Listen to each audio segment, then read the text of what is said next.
Menteri Agama Yakut Khalil Qomas menerbitkan surat edaran yang mengatur penggunaan pengeras suara atau TOA di masjid dan musola. Aturan ini diterbitkan salah satunya untuk meningkatkan ketentraman dan ketertiban antar warga.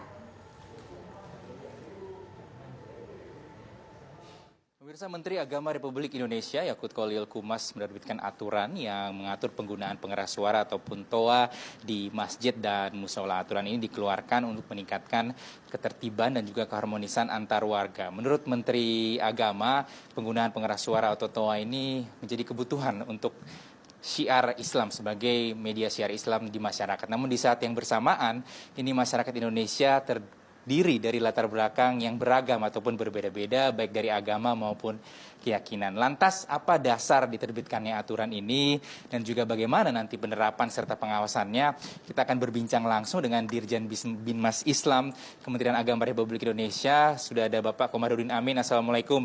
Selamat sore Bapak, apa kabar Pak? Waalaikumsalam warahmatullahi wabarakatuh. Baik, alhamdulillah sehat. Ya, baik. Pak Dirjen, kita tahu sebelumnya aturan mengenai TOA masjid ataupun pengeras suara untuk di masjid dan musola ini pernah ada sebelumnya, tapi setingkat Dirjen ya Pak. Kemudian ini diatur berdasarkan peraturan Menteri. Dasarnya sebenarnya apa Pak? Adakah laporan-laporan yang kembali masuk pada Kementerian Agama Republik Indonesia?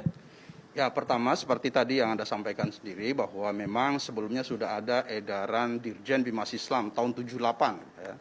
Jadi ini meningkatkan levelnya, diangkat menjadi surat edaran Menteri Agama dalam rangka untuk menciptakan ketenangan, kenyamanan dalam kehidupan bersama dan juga tentu kedamaian di antara kita yang sangat multikultural.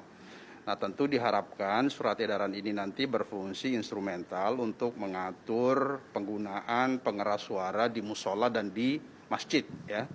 Jadi seperti kita ketahui bahwa latar belakang masyarakat kita kan sangat berbeda-beda ya. Ada yang beragama Islam, ada yang tidak beragama Islam. Ada yang membutuhkan suara itu, ada juga yang tidak membutuhkan. Oleh karena itu supaya tidak saling mengganggu, maka diaturlah penggunaan suara atau pengeras suara di masjid dan musola, baik suara luar maupun suara dalam.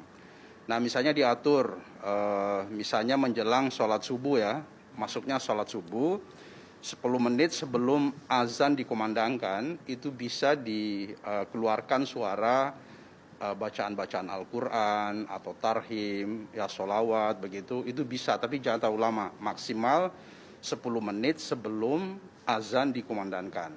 Nah, setelah itu kemudian suaranya di dalam saja, misalnya suara imam, yang membutuhkan suara imam kan makmumnya ada di dalam masjid, tidak perlu suara keluar, karena itu bisa atau berpotensi mengganggu orang-orang yang masih mau istirahat, ya, jadi digunakan suara dalam saja. Ceramah misalnya kalau ada kultum setelah sholat subuh, itu juga suara dalam saja.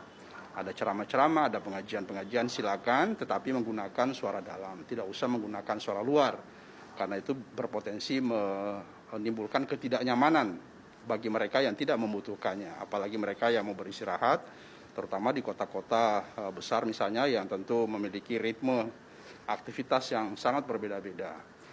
Nah, misalnya sholat duhur, sholat asar, sholat maghrib, sholat isya juga boleh mengeluarkan suara menggunakan pengeras suara, tapi maksimal 5 menit sebelum azan. Ya, jadi sebelum azan ada pengajian, ya, ada suara pengajian Al-Quran atau ada sholawat, itu boleh silakan, tapi maksimal 5 menit sebelum azan.